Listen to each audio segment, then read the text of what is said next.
નમસ્કાર મિત્રો, મારી યુટ્યુબ ચેનલ સંજય પટેલમાં આપનું હાર્દિક સ્વાગત છે।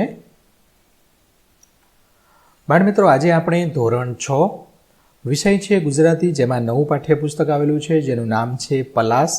તેનો પાઠ 5, પાઠનું નામ છે ટેકરી ખસી મમ્મી હસી। આ પાઠ છે એ ટોટલ ઘણો લાંબો હોવાથી આપણે ટોટલ 4 ભાગની અંદર રેકોર્ડ કરવાના છીએ। તેમાંનો આ ભાગ 1 છે। ભાગ 1 ની અંદર પ્રવૃત્તિ 1.1 થી 2.1 સુધીની અંદર જે કોઈ પણ પ્રવૃત્તિ આવે છે, પાઠ સમજૂતી છે, તેની પાઠ સમજૂતી મેળવવાના છીએ। પ્રશ્નોના જવાબ છે તેની ચર્ચા પણ આપણે આ વિડીયોની અંદર કરવાના છીએ। જે મિત્રો અમારી ચેનલમાં નવા છે, જેમણે હજુ સુધી અમારી ચેનલને સબસ્ક્રાઇબ નથી કરી, તે અમારી ચેનલ જરૂર સબસ્ક્રાઇબ કરે, વિડીયો લાઇક કરે, શેર કરે અને બેલ નોટિફિકેશન આઇકોન ઓન કરે, જેથી અમારા દરેક નવા વિડીયોની નોટિફિકેશન તમારા મોબાઈલની સ્ક્રીન પર મળી શકે।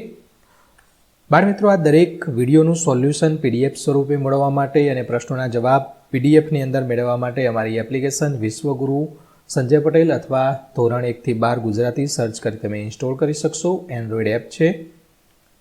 શરૂઆતની સ્ક્રીન એપ્લિકેશનમાં આવી આવશે, તેમાં બધા ધોરણ પર ક્લિક કરી ધોરણ 6 પસંદ કરી પલાસ નામનું જે ગુજરાતીનું ઓપ્શન છે તેના પર ટિક કરી પાઠના નીચેના વિડીયોના ઓપ્શન પર ક્લિક કરી તમે વિડીયો જોઈ શકશો અને પીડીએફના ઓપ્શન પર ક્લિક કરી તમે પીડીએફ સ્વરૂપે સોલ્યુશન મેળવી શકશો। ખૂબ જ સારી એપ છે, તદ્દન ફ્રી એપ છે, કોઈપણ પ્રકારનો ચાર્જ આપની પાસેથી લેવામાં આવતો નથી। એકવાર ડાઉનલોડ કરીને જરૂર જોજો। તો ચાલો શરૂ કરીએ। ધોરણ 6 પલાસનો પાઠ 5 ટેકરી ખસી મમ્મી હસી, તેનો ભાગ 1 જોઈએ છીએ। અહીં શરૂઆતની અંદર 1.1ની પ્રવૃત્તિ છે, તેમાં વાંચો, અહીં વાંચવાનું છે। તો ઊભા થઈ જમણો હાથ ઊંચો કરો, તમારા શિક્ષક બોલશે તે પ્રમાણે તમારે ક્રિયા કરવાની છે। ડાબો હાથ ઊંચા કરો, આ રીતે તમારે પ્રવૃત્તિ કરવાની છે। હવે 10મું વિધાન છેલ્લે છે। હવે 3 ચપટી વગાડો અને 1.2નું ગાન કરો। તો અહીં આપણે આગળ 1.2 પ્રવૃત્તિ છે, ગીત આપેલું છે, સરસ મજાનું ખૂબ જ સારું ગીત છે કે પપ્પા હું મારા જેવા દેખાય છે કે હું પપ્પા જેવો દેખાઉં છું, એવું ગીત છે આપણે સમજવાનો પ્રયત્ન કરીએ। હું પપ્પાના જેવી દેખાઉં છું એટલે કે પપ્પા જેવી છું કે પપ્પા મારા જેવા, એટલે કે છોકરી છે એમ કહે છે કે હું પપ્પા જેવી દેખાઉં છું કે પપ્પા મારા જેવા દેખાય છે। કેમ? તો પપ્પા વહેલા ઉઠે છે તો હું પણ વહેલી ઉઠું છું। મમ્મી વળતી ત્યારે હું પપ્પાની જેમ જ રૂઠું એટલે રિસાઈ જાઉં। મમ્મી ક્યારેક વઢે એટલે પપ્પા પર રિસાઈ જતા હોય તો છોકરાને જો ઘરમાં શું થાય બધી ખબર હોય, તો પપ્પા કહે જેવી રીતે રિસાઈ જાય તે જ રીતે હું પણ રૂઠું એટલે કે રિસાઈ જાઉં છું। થોડીક વારમાં બંને રૂસણું ભૂલતા બુદ્ધુ જેવા, એટલે કે થોડીક વાર થાય અને અમે રૂસણું એટલે કે જે ખીજાયા હોય અને એ બધું અમે રિસાયા હોય એ બધું ભૂલી જઈએ અને પાછા વાતો કરવા માંડીએ છીએ। હું પપ્પાના જેવી છું કે પપ્પા મારા જેવા, ચોટી લંબાવી હું કરતી પપ્પા જેવી મૂછ, એટલે કે છોકરીઓ હોય લાંબો ચોટલો હોય એટલે શું કરે, ચોટલો આગળ લાવીને એની ચોટલાની જે નાની પાછળનો ભાગ હોય પૂંછડી જેવો એ મૂછ ઉપર રાખે, એટલે કે હોઠ ઉપર રાખે અને પપ્પાના જેવી મૂછ હોય એવી મૂછ બનાવે। પાછળ ફરતી જાણે હું પપ્પાની પૂછ, એટલે કે પપ્પાની પાછળ જ હું ફર્યા કરતી। મમ્મી કહેતી ટીકુડીને પપ્પા સાથે હેવા, હું પપ્પા જેવી કે પપ્પા મારા જેવા। તો આ રીતે એક સરસ મજાનું એક છોકરીને પ્રશ્ન થાય છે કે પપ્પા મારા જેવા કે હું પપ્પા જેવી।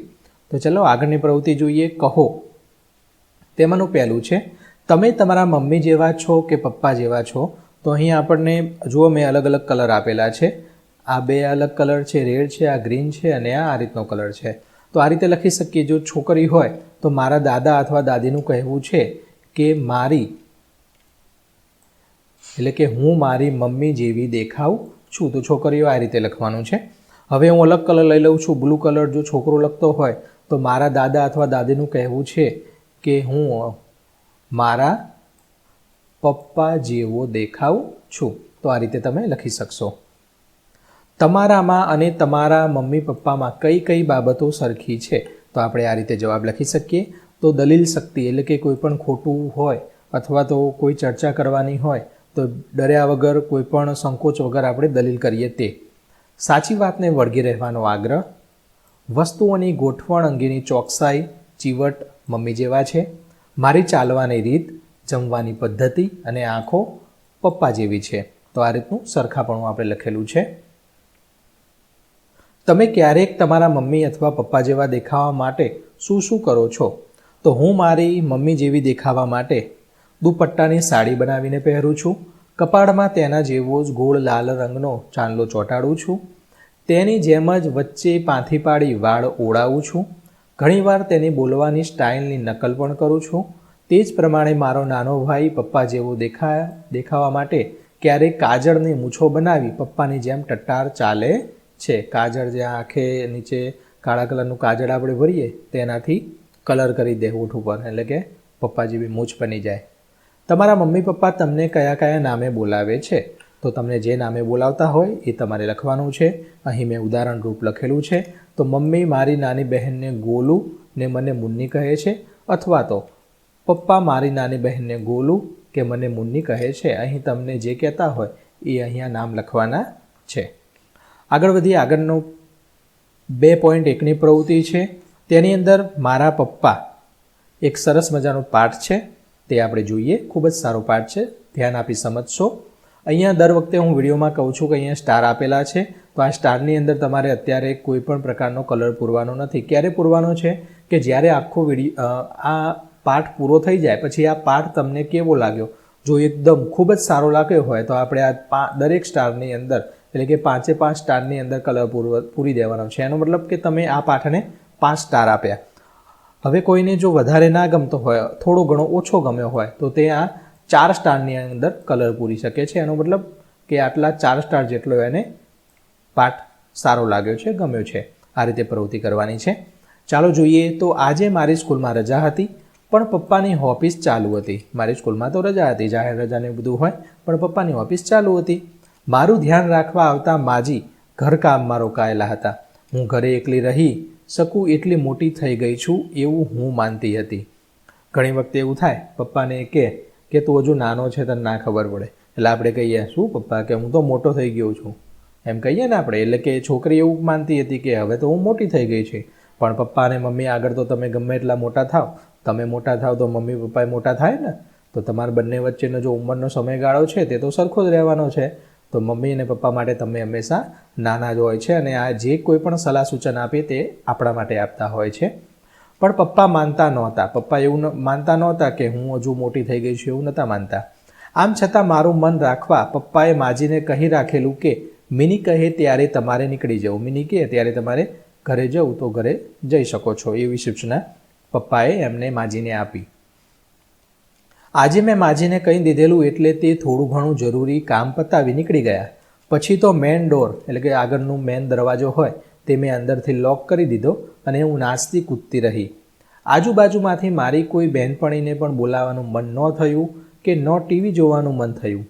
હા, કાર્ટૂન નેટવર્ક પર ટોમ એન્ડ જેરી કાર્ટૂન આવે છે ને, એ તમે જોવો છો ને? ઓકે, એ જ આ ટોમ એન્ડ જેરીનું કાર્ટૂન તે જોવા લાગી.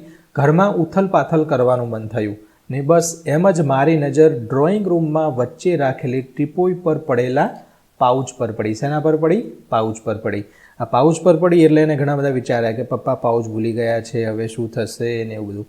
અરે, પપ્પા ઓફિસે જવા નીકળતી વખતે પાઉચ સાથે લઈ જવાનું ભૂલી ગયા લાગે છે. ભારે કરી, હેરાન થશે. છોકરીને ચિંતા થવા માંડી કે પપ્પા તો પાઉચ ભૂલી ગયા છે, હવે આ તો અઘરું થયું ભાઈ. હવે પપ્પા ભૂલી ગયા, એનું કામ બધું અટકી પડશે, એવું બધું. બીજું તો ઠીક, અરે ઘરે ભૂલી ગયા છે એવું યાદ આવે તોય સારું. હવે ઘણીવાર એમ થાય, આપણે કોઈક વાર કોઈ વસ્તુ ભૂલી ગયા હોઈએ, ધારો કે મારે જ ક્યાંક બહાર જવાનું હોય ને કંઈક વસ્તુ ભૂલી ગયો હોય અને મને યાદ જ ના હોય કે ઘરે છે કે રસ્તામાં લઈ ગયો ત્યારે વચ્ચે પડી ગયું છે, એવું થાય ને. તો આપણે ઘરે ફોન કરીને પૂછીએ કે આ વસ્તુ અહીંયા ઘરે પડી છે, જોતો. એટલે ઘરેથી મેડમ કહે કે હા, અહીંયા વસ્તુ ઘરે પડી છે, એટલે આપણને શાંતિ થાય. ને કહો તો એવું થાય કે રસ્તામાં હું લાવ્યો કંઈક પડી ગયું હશે, એવું થાય ને. તો હવે એને થયું, લાવ ઓફિસ ફોન કરી દઉં. એટલે કે ઓફિસે ફોન કરી અને પૂછી લઉં કે પપ્પા તમે ઓફિસે છો તો તમારું પાઉચ અહીંયા ભૂલી ગયા છો, એટલે કે બીજી કોઈ ચિંતા કરે નહીં, નહીંતર રસ્તામાં પડી ગયાની ચિંતા કરશે, એવું થાય એમને. મેં ફોન જોડાવા રિસીવર ઉચક્યું, પણ ઘણીવાર એવું બને છે એમ ફોન ડેડ થઈ ગયેલો. એટલે કે ફોન છે તે ચાર્જિંગ ન હોવાના કારણે તે લાગતો નહોતો, ડેડ થઈ ગયો હતો. હદ તેરીકી, આજ તો પપ્પા તમારા નસીબમાં ચિંતા કરવાનું લખ્યું છે. એટલે કે ફોન લાગતો નથી, કોઈ ખબર નથી શું છે ઓફિસે કે એવું. એટલે કે પપ્પાના નસીબમાં આજે ટેન્શન લેવાનું, એટલે કે ચિંતા કરવાનું લખ્યું લાગે છે. મમ્મી ગુજરી ગયા પછી પપ્પા જાતે રસોઈ બનાવતા. એટલે કે મમ્મીનું અવસાન થઈ ગયું, ભગવાનના ઘરે ગયા એ પછી પપ્પા શું કરતા? જાતે રસોઈ બનાવતા. એ શાક અને ભાખરી વધારે બનાવતા, પણ મને દાળ ભાત ભાવતા અને એ માટે હું વેન લઉં ત્યારે મૂંઝાતા. વેન લઉં એટલે પપ્પાએ ના પાડી હોય કે આ વસ્તુ તાર લાવવાની નથી ને આપણે વેન કરીએ. ના, મારે તો જવું જ છે, પ્રવાસ જવાનું ના પાડી હોય તો હું તો પ્રવાસ જવાનો જ છું, ભલે ગમે એટલા રૂપિયા હોય. આપણને તો ખબર નથી મમ્મી પપ્પા તમારી કેટલી મહેનત કરીને પૈસા કમાવે છે, પણ આપણે વેન કરીએ. વેન કરો એટલે જીદ કરવું. વેન કરવું એટલે જીદ કરવી. ત્યારે તે મૂંઝાતા. દાળ બનાવવા જાય ત્યારે નરી હળદરવાળું ગરમ પાણી બની જતું. દાળ બનાવવા જાય, દાળની અંદર હળદર નાખે, હળદરનો પીળો કલર હોય એટલે નળું ગરમ પાણી હોય, એની અંદર હળદર નાખે એટલે હળદરવાળું પાણી થઈ જતું, પીળું પીળું. પણ થોડા વખતમાં એ દાળ બનાવતા પણ શીખી ગયેલા. ભાખરી વણતી વખતે ગોળાકારને બદલે વિવિધ આકારની ભાખરી થતી. નક્કી જ ના રહે કયા આકારની ભાખરી બને. કોઈક વાર લંબગોળ થઈ જાય, અમુક વાર એક ચાંચ બહાર નીકળે, અમુક વાર આ બાજુની ચાંચ બહાર નીકળે, અમુક વાર ભારતના નકશા જેવી બની જાય. ટૂંકમાં અલગ અલગ નકશા બન્યા જાય, ગોળ થાય નહીં. એવા આકારો પપ્પા મને બતાવતા. પછી અમે ખૂબ હસતા. મને ક્યારેક લાગતું કે મને હસાવવા માટે જ પપ્પા જાણી જોઈને ભાખરીના ચિત્ર વિચિત્ર આકારો બનાવે છે, પણ એ આમ કંઈ ને કંઈ ટીખળ કરતા એટલે કે મને હસાવવા માટેની બધી પ્રવૃત્તિ શોધતા અને મને હસાવતા. મારું હસવું એ જાણે એમનો હેતુ બની રહેલો. એટલે કે પપ્પાને એક જ એવું થતું કે ગમે એમ કરીને આપણે છોકરીને હસાવીએ એટલે એને પણ મજા આવે, એટલે કે એની મમ્મીની એને યાદ આવે નહીં, એટલા માટે આવી ટીખળ કર્યા કરતા. પપ્પા મારી ખૂબ કાળજી રાખે એની ના નહીં, પણ એ ક્યારેય મમ્મીને યાદ પણ ન કરે એ મને બિલકુલ ન ગમે. હવે પપ્પાને યાદ આવતી હોય પણ પપ્પા એવું લાગવા દે નહીં કે મને યાદ આવે છે તાર મમ્મીની, એવું કંઈ વાતચીત કે એવું કરે નહીં. કેમ કે છોકરીને પણ કદાચ જો એની મમ્મીની યાદ આવી જાય તો રડવા લાગે, એટલે પપ્પા છે એ કંઈ વાત એની મમ્મીની કંઈ એની સાથે ખોલાવતા નહીં. પણ એટલા માટે છોકરીને એવું થતું કે પપ્પાને મારી મમ્મી ક્યારે યાદ આવતી નથી. આખા ઘરમાં ક્યાંક મમ્મીનો ફોટો પણ નહોતો. ઘરની અંદર ફોટો પણ નહોતો એટલે આપણે એવું માની ન શકાય કે પપ્પાને મમ્મી યાદ નહીં આવતી હોય, કારણ કે ફોટો એટલા માટે પણ ના રાખ્યો હોય કે છોકરી છે, નાની છે અને એની મમ્મીનો ફોટો જોવે તો કદાચ મમ્મી યાદ આવી જાય તો એને દુઃખ લાગે, એટલા માટે પણ ફોટો ના લગાવ્યો હોય. મારો કહેવાનો મતલબ એ છે કે કોઈ પણ કારણ જાણ્યા સિવાય આપણે કોઈના પર આરોપ કે કોઈ આક્ષેપ આપણે મૂકી શકીએ નહીં. એનું કારણ ચોક્કસ શું છે એ પહેલાં જાણવું પડે. તો કેટલાય ઘરોમાં મૃત્યુ પામેલા સ્વજનોના ફોટા હું જોતી, એટલે કે મૃત્યુ પામ્યા એટલે હાર ચડાયેલો હોય અને એમાં ફોટા મૂકેલા હોય, પણ મારા ઘરમાં મમ્મીનો ફોટો નથી.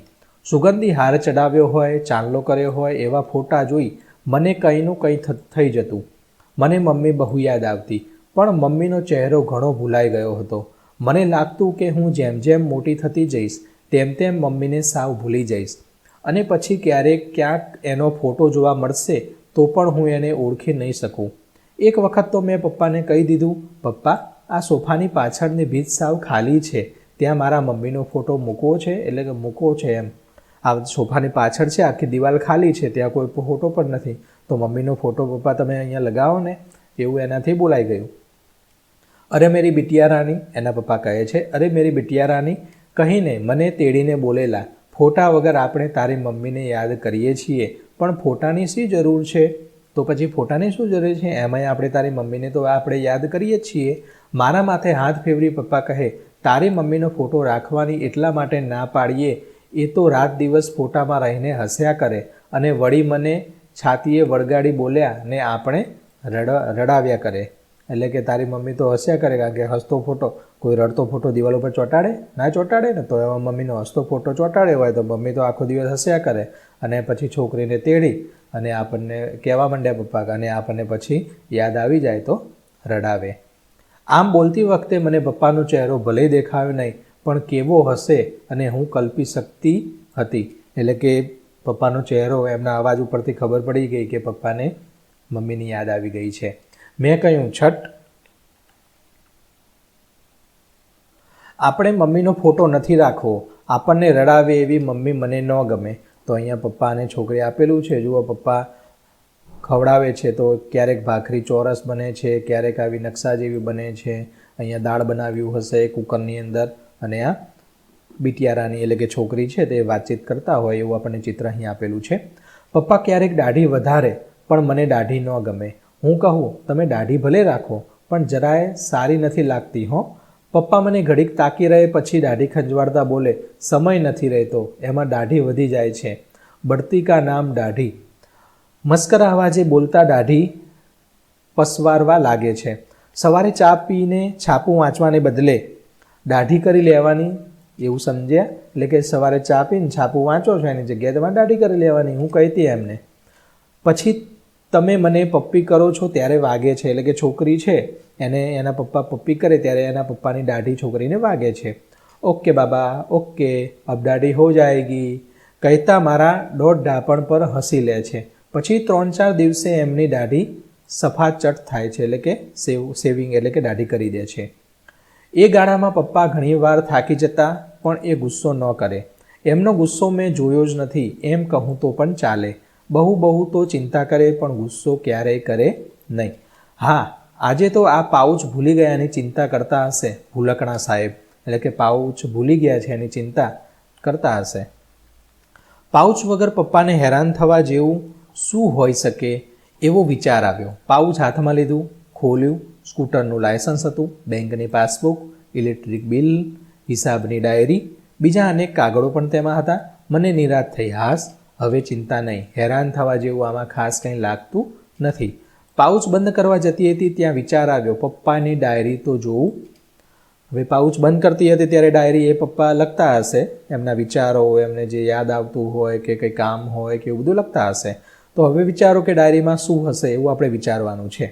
તો નાનકડી ડાયરીમાં તારીખવાર હિસાબ લખેલો હતો. એ સિવાય કશીક કામની નાનકડી નોંધો પણ લખી હતી. પછી ડાયરીના કોરા પાના ફેરવીને છેક છેલ્લા પાના સુધી જોયું. ડાયરી પરના પ્લાસ્ટિક કવરમાં છેલ્લા પાનાની સામેના કવર પેજ પરની પારદર્શક પટ્ટી એટલે કે આરપાર જોઈ શકાય તેવી પટ્ટી નીચે એક નાનકડો ફોટો જોવા મળ્યો. કોઈ સ્ત્રીનો ફોટો હતો. હું ઘડીકભર સ્થિર થઈ ગઈ. કોનો હશે આ ફોટો? ફોટો બહાર કાઢી હાથમાં લઈ ધારીને જોયો કે સારું આ ફોટો કોનો હશે? ઓળખાતો નથી. ને અચાનક મને ખ્યાલ આવ્યો, અરે આ તો મમ્મી પપ્પા પાસે મારી મમ્મી એમ એટલે કે મારી મમ્મીનો જ ફોટો છે. મમ્મીને મેં ક્યાંય સુધી નિરખ્યા કરી. કેવી સરસ દેખાતી હતી, કેવું મીઠું મલકતી હતી. મમ્મીની યાદમાં ક્યાંય સુધી હું ડૂબી રહી. પછી મેં ફોટો ખિસ્સામાં સરકાવી એટલે ખિસ્સામાં મૂકી દીધો. ડાયરી પાછી પાઉચમાં મૂકી દીધી અને પાઉચ ટેબલના ખાનામાં મૂક્યું. સાંજે આવતા વેદ પપ્પાએ પહેલો સવાલ કર્યો, બેટા મારું પાઉચ જોયું? મેં કીધું હા, મેં સાચવીને ટેબલના ખાનામાં મૂક્યું છે. પપ્પાને નિરાશ થઈ. એક તો આપણો ફોન પણ બગડેલો છે ને વળી પાછું. કહેતા જ પપ્પાએ પાનું ખોલ્યું, પાઉચ લઈ બધું તપાસી જોયું. ડાયરી પણ હાથમાં લીધી. પછી મને બધું નિરખી રહેલી જોઈને ડાયરી પાછી મૂકી પાઉચ ખાનામાં મૂકી દીધું. હું રોજ રાત્રે વાર્તા સાંભળીને સૂઈ જતી, પણ ત્યારે જમ્યા પછી વાર્તા સાંભળીને હું ઊંઘી નહીં એટલે કે ઊંઘ આવી નહોતી. પણ એવો ઢોંગ કર્યો હતો. રોજની જેમ ક્યાંય સુધી પપ્પા મારા માથે હાથ ફેરવતા રહ્યા એટલે કે સૂઈ જાય, પણ મને ઊંઘ આવી નહીં. હું ઊંઘી ગઈ છું એવી ખાતરી થઈ હશે ત્યારે એ ઊભા થયા. ટેબલના ખાનામાંથી પાઉચ ખોલી પેલી ડાયરી કાઢી, છેલ્લું પાનું ખોલ્યું ને પપ્પા ચમક્યા. એમના ચહેરા પર, કારણ કે છેલ્લું પાનું હતું એના આરપાર દેખી શકાય, એમાં શું હતું? મમ્મીનો ફોટો હતો. એ જોવા માટે ઊભા થયા કે ફોટો છે કે નહીં. તે બેચેની ફરી વળી. આખી ડાયરીના પાના ઉથલાવી નાખ્યા. ડાયરીનું કવર કાઢી નાખી જોયું, પણ એમને મારા તરફ જોયું. પછી આખું પાઉચ ફેંદી નાખ્યું એટલે કે આખું પાઉચ અંદર જોઈ લીધું કે ક્યાંય ફોટો તો પડી ગયો નથી ને, સરકીને નીકળી નથી ગયો ને. બરાબરના આકડાઈ ગયા. ઊભા થઈ પેન્ટ શર્ટના ખિસ્સામાં પણ ફંફૂસી જોયું એટલે કે બધી જગ્યાએ જોયું કે ખિસ્સામાં તો નથી પડ્યો ને. ખબર છે કે આપણી ડાયરીમાં હતો તો પણ આપણને એવું થાય કે લાઈને જોઈ લઉં. મનમાં હસવું આવતું હતું. મારા તરફ શંકાની નજરે જોઈ લેતા હતા. પપ્પા બેચેન લાગતા હતા. થોડી વારે એ આંખ મીચી સોફામાં આડા પડ્યા. હું ઉઠીને એમની પાસે ગઈ. મેં મમ્મીનો ફોટો ખિસ્સામાંથી કાઢ્યો, પપ્પાની બંધ આંખો સામે ધર્યો. પછી હળવેથી બોલી, પપ્પા તમારા અગત્યના કાગળની તો ખબર નથી, પણ આપણા બંનેના માટે એક અગત્યનો એક જાડો કાગળ મળ્યો છે. જાડો કાગળ એટલે ફોટો. હવે શું હશે? તો પપ્પાએ ધીમેથી આંખો ખોલી. મમ્મીના ફોટા પર નજર પડતા એ સટાક દઈને ટટ્ટાર થઈ ગયા, ઊભા થઈ ગયા. મારા હાથમાંથી ઝપટ મારીને ફોટો લઈ લીધો. થોડી વારમાં પપ્પા બિલકુલ સ્વસ્થ થઈ ગયા અને ઝડપથી એમના અસલી મિજાજમાં પાછા પણ આવી ગયા. એટલે કે છોકરીએ છે એના પપ્પાના આંખો તરફ ફોટો રાખ્યો અને પછી બોલ્યું, પપ્પા તમારા જે પેલા કાગળ તમે ગોતતા હતા એ તો મને ખબર નથી, પણ આ એક જાડો કાગળ મારી પાસે છે. મને લાગ્યું કે પપ્પાને પણ મારી જેમ મમ્મી પાછી આવી એવું લાગ્યું હશે. બસ પછી તો અમારી વાતોમાં એકલી મમ્મી મમ્મી ને મમ્મી જ હતી. મમ્મીની વાતો બધી કરવા માંડ્યા. મિની, તારું નાક તારી મમ્મી જેવું છે. તું ગીત ગાતી હો ત્યારે તારી મમ્મી જેવો અવાજ આવે છે. તારી ખાવા પીવાની સ્ટાઇલ પણ તારી મમ્મી જેવી છે. તારી મમ્મી આમ, તારી મમ્મી તેમ, આવું બધું ઘણી બધી વાતો થઈ. કેટલું પપ્પા કહેતા રહ્યા અને કહેતા જ રહ્યા. મિનીને એવું થતું હતું ને કે પપ્પા મમ્મીની કંઈ વાતો કરતા નથી, પણ હવે તો મમ્મીનો ફોટોને જોયું ને બધું કર્યું પછી તો આખો રાત સુધી વાતો જ કર્યા કરી. મેં પૂછ્યું, મારી આવી સરસ સરસ મમ્મી સાથે તમે કેમ ફોટો ન પડાવ્યો? છે મિની, છે, એવો પણ એક ફોટો છે, કહી પપ્પા નજીકના કબાટ પાસે ગયા. તારી મમ્મીના 2 ફોટા છે, એક તો આ અને બીજો બતાવું, કહી કબાટ ખોલ્યું અને એક ખાનાના ખૂણામાંથી એક કવર કાઢ્યું. મારી પાસે આવીને મને આપ્યું. મેં કવર ખોલી ફોટો કાઢ્યો. એમાં મમ્મી અને પપ્પા બંને હતા. હું વિસ્મયથી તાકી રહી. વિસ્મય એટલા માટે કે હું ધારતી હતી એના કરતાંય મમ્મી પપ્પા બહુ સરસ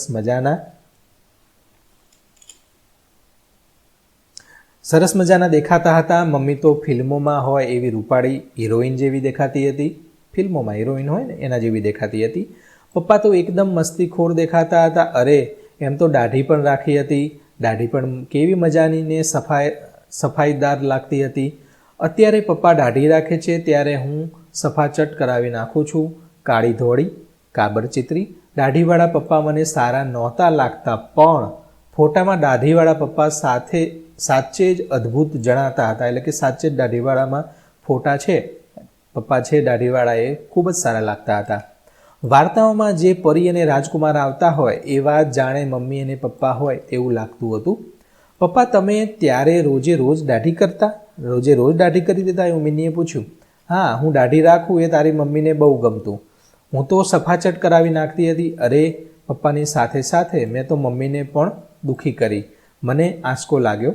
મમ્મીને ગમતી હતી પપ્પાની દાઢી અને મેં એમને નારાજ કર્યા.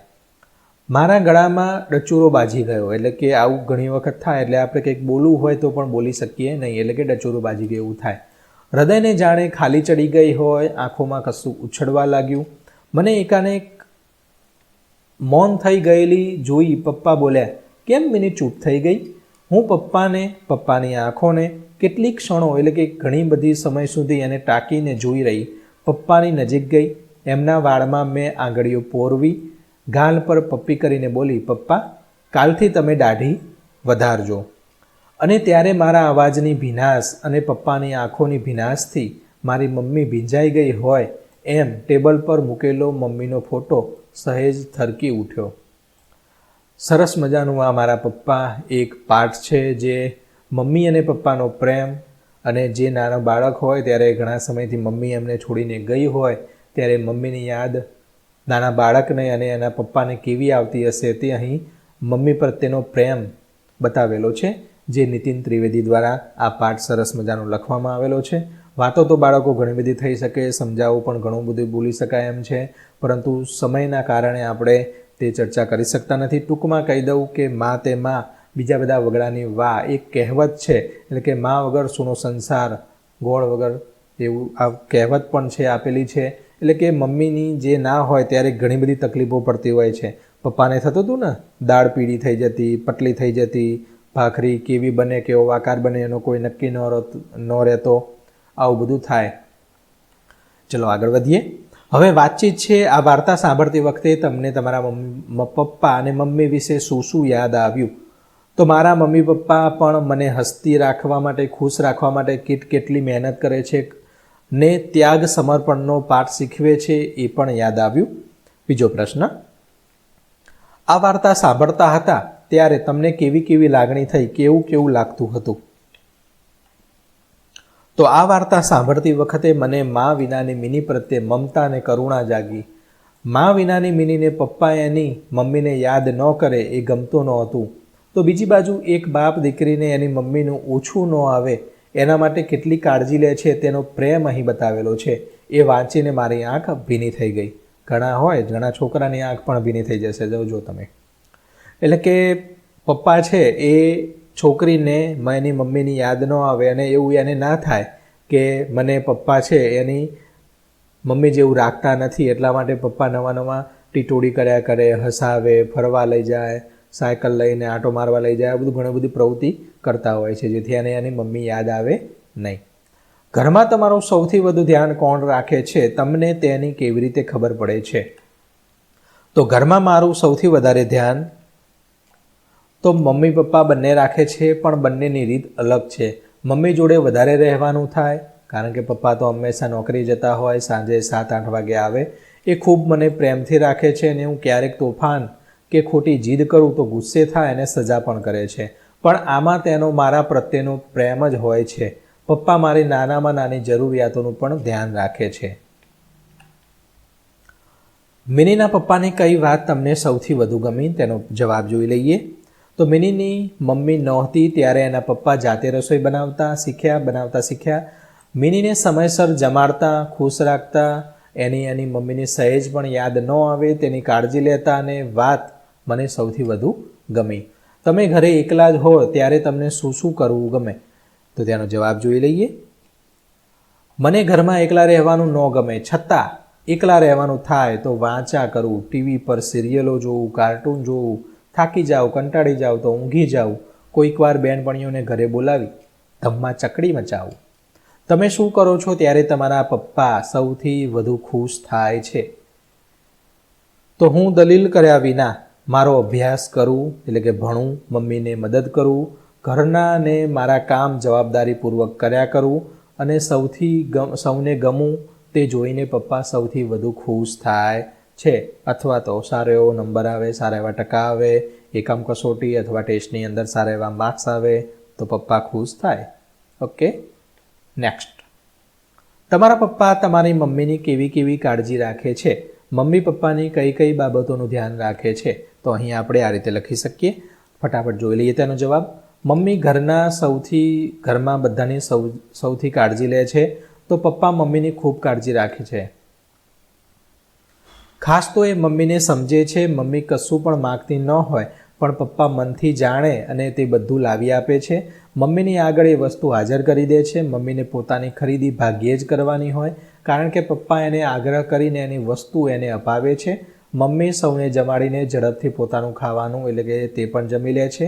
પપ્પા એને પોતાની સાથે ધીરે ધીરે જમવાનું કહે. પપ્પા ઉઠે ત્યાંથી સૂએ ત્યાં સુધી મમ્મી એમના દરેક કાર્યોમાં મદદ કરે છે. પપ્પાને પોતાની વસ્તુ ઘરમાં ક્યારેય જડે નહીં. મમ્મી બધું પપ્પાની આગળ હાજર કરી દે છે. ઓફિસે જતાં પહેલાં અને ઓફિસેથી પાછા આવ્યા પછી મમ્મી એમનું અડધું અંગ છે, એટલે કે અર્ધાંગીની સાચા અર્થમાં છે. તો ઓફિસે જાય ત્યારે બધી વસ્તુ, ટિફિન, ચાવી, બૂટ, મોજા બધું આપી દે. ઘરે આવે ત્યારે બૂટ મોજા કાઢેલા હોય પછી પાણી આપે, કેમ છો, મજામાં, એવું બધું વાતચીત કરે.